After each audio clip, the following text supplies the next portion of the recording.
Tinternaway by William Wordsworth. Let's have a look on the complete title of the poem. Lines composed a few miles above Tinternaway on revisiting the banks of the Way during a tour July 13, 1798. ये complete title है इस नज़म का। इसमें वो यही बताता है कि वो टिंटरनबे गया था और वहां पे जाके उसने कुछ लाइंस लिखी थी और वो दोबारा से गया था। दोबारा से वो कब गया था? जुलाई 13, 1798। इस नज़म में उसने कॉन्सेप्ट ऑफ नेचर की बात की है। कॉन्सेप्ट ऑफ नेचर को लेके वो बात करता है कि नेचर जो है वो एनोबलिंग है, लॉफ्टी थॉट्स देती है, क्रिएटिव है और डिवाइन प्रेजेंस है, वो डिवाइन प्रेजेंस जो इसको हर जगह पे महसूस होती है। इन चीज़ों को मजीद इन डेप्थ नेक्स्ट देखते हैं। थीम्स की अगर बात की जाए तो theme of nature, theme of capitalisation and stream of consciousness इस नज़म में हर जगह आपको देखने को मिलेंगी। इस नज़म में वर्ड्सवर्थ की लाइफ की 3 स्टेजेस डिस्कस की गई हैं, उसका बॉयहुड, उसका adulthood and then the stage in between boyhood and adulthood. टिंटरनवे के कुछ फैक्ट्स की बात की जाए तो ये एक ऐसी नज़म है जो कि लीस्ट एडिटेड है, यानी इसको बहुत कम एडिट किया गया। होता है ना कि कुछ लिखारी लिखते हैं एक नज़म को, फिर उसको एडिट करने लग जाते हैं कि यहाँ पे ये लफ्ज़ नहीं, ये लफ्ज़ सूटेबल है, इसका राइम ऐसे बन जाए, इसको इस तरह से रीअरेंज कर लिया जाए। तो टिंटरनवे वर्ड्सवर्थ की एक ऐसी नज़म है जिसको इसने बहुत ही कम एडिट किया है। ये एक नेचर पोइम है और इसमें हर जगह पे आपको नेचर की सीनरी जो है वो चाहे सेंसुअस अपील देती हैं या चाहे उसके थीमेटिक रेलिवेंस है वो आपको देखने को मिलेगी। इंडियन अबे is a semi autobiographical poem. क्यों? क्योंकि इसमें उसकी अपनी लाइफ की पर्सनल चीजें भी ऐड की गई हैं। अगर इसकी पब्लिकेशन की बात की जाए तो Tintern Abbey was published in the lyrical ballads in the year 1798 में ये पब्लिश की गई थी एक उसकी कलेक्शन जिसका नाम लिरिकल बैलेट्स था। Wordsworth's relation with nature comes before readers eyes. So इस नज़म में आपको बहुत ही वाज़े अंदाज में वर्ड्सवर्थ का नेचर के साथ जो ताल्लुक है वो देखने को मिलता है। The poem is a kind of diary entry और could be a personal journal. ये नज़म एक इस तरह से उसने लिखी है, ऐसे लगता है कि जैसे उसने डायरी में अपनी याददाश्त लिखी। फॉर एग्जाम्पल जो लोग डायरी लिखते हैं वो अपनी रूटीन लिखते हैं। उसने भी ऐसे किया कि वो उस जगह पे विजिट करने गया, उस जगह पे विजिट करने के बाद वो घर आया और उसने डायरी ली और डायरी पे वो लिख दी।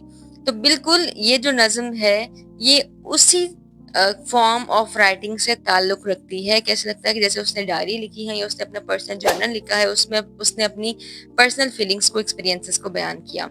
It traces the different aspects of Wordsworth's life with minute details. छोटी से छोटी तफसील भी उसने अपनी नज़म में ऐड की है। Let's have a look at the background of the poem.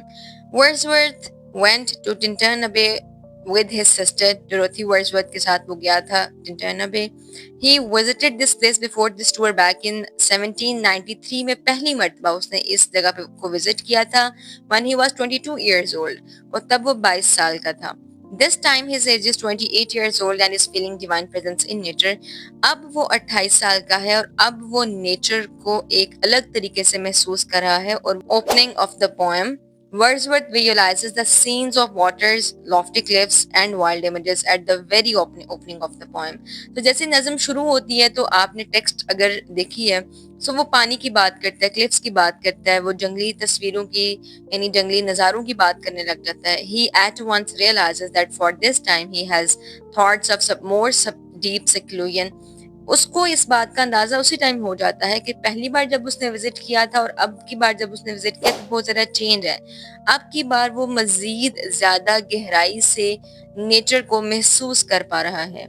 He compares his past and present experience. उसने अपने माजी के तजर्बे को और इस वक्त के तजर्बे को कंपैरिजन जो है वो करना शुरू कर दिया। Vision of nature.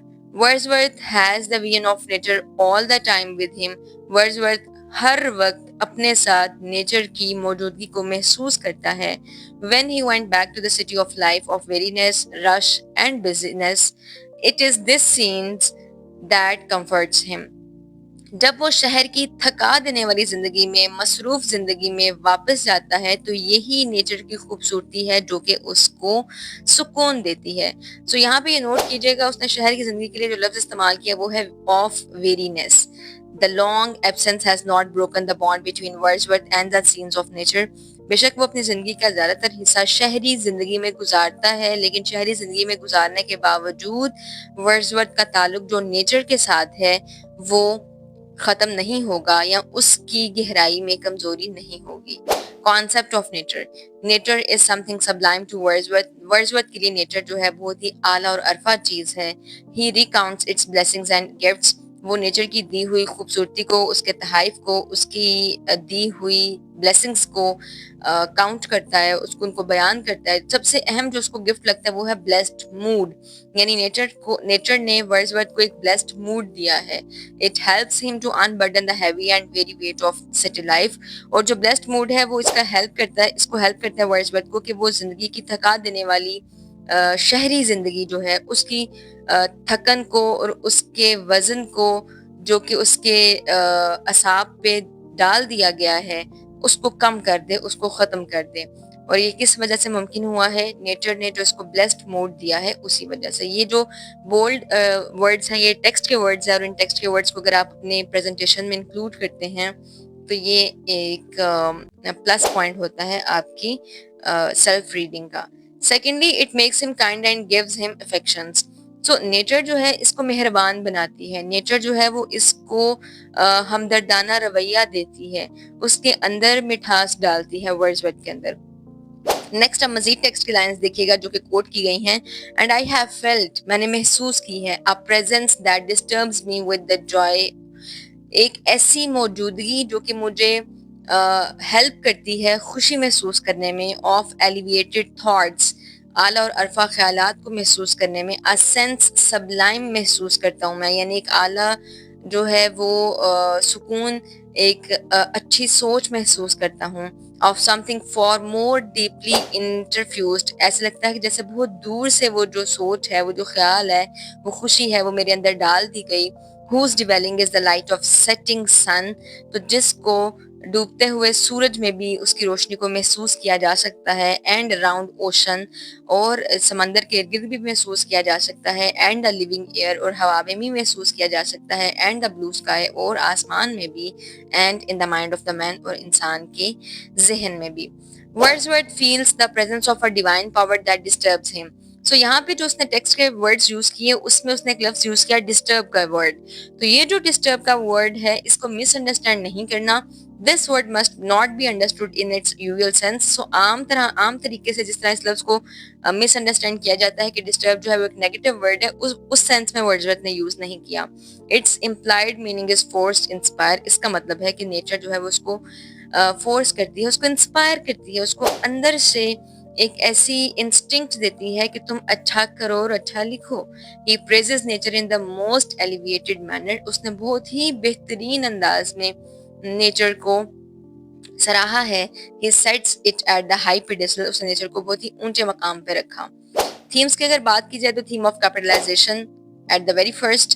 Wordsworth was aware of the problems of capitalization. Capitalization کی مسائل سے بہت زیادہ واقف تھا. He calls the materialistic life of city as joyless delight. اس نے زندگی کے جو مادیت پرستی والا حصہ ہے، یعنی شہری زندگی میں مادیت پرستی بہت زیادہ ہے، اور اس نے اسی چیز کو ذہن میں رکھا، اور اسی چیز کو ذہن میں رکھتے ہوئے وہ یہ کہتا ہے کہ یہ جو زندگی ہے اس میں کوئی بھی خوشی، کوئی بھی مسرت نہیں ہے. where there is no profit، اور اس کا کوئی فائدہ بھی نہیں ہے. it makes a human being machine. تو شہر کی زندگی جو ہے وہ انسان کو مشین بنا دیتی ہے. man is mere a block of pavement for this society. تو انسان جو ہے اس معاشرے کے لیے صرف راستہ ہموار کرنے والے پتھر کی طرح ہے کہ اس نے راستہ ہموار کیا، اور بس اس سے زیادہ انسان کی کوئی وسعت یا کوئی اوقات نہیں ہے. stream of consciousness. Stream of consciousness can be traced in the poem as the poet talks about the spiritual, moral and mental maturing stages of his life. Stream of consciousness اس کی مین تھیم ہے. کیونکہ اس نظم میں وہ اپنے سارے شعوری اور لاشعوری طور پہ خیالات کی بات کرتا ہے، جذبات کا اظہار کرتا ہے، اور وہ یہ بتاتا ہے کہ روحانی، اخلاقی اور ذہنی طور پہ وہ کس طرح سے بڑا ہوا، کس طرح سے اس نے گرو کیا، اور زندگی میں کس طرح سے امپروومنٹس آئیں. He moved like a roe when he first came there. تو جب وہ پہلی بار اس جگہ پہ آیا تھا تو وہ ایک ہرن کی طرح موو کر رہا تھا، اس کی طرح اچھل رہا تھا، اور ہر چیز کو حیرانی سے آبزرو کر رہا تھا.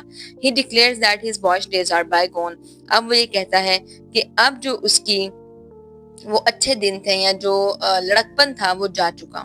In the second visit, he learned from nature how to look on nature. So second visit में वो ये खुद बताता है कि मुझे पता चला है कि नेचर को देखना कैसे है. ये जो अगेन बोल्ड अल्फाबेट्स हैं, ये टेक्स्ट के वर्ड्स हैं.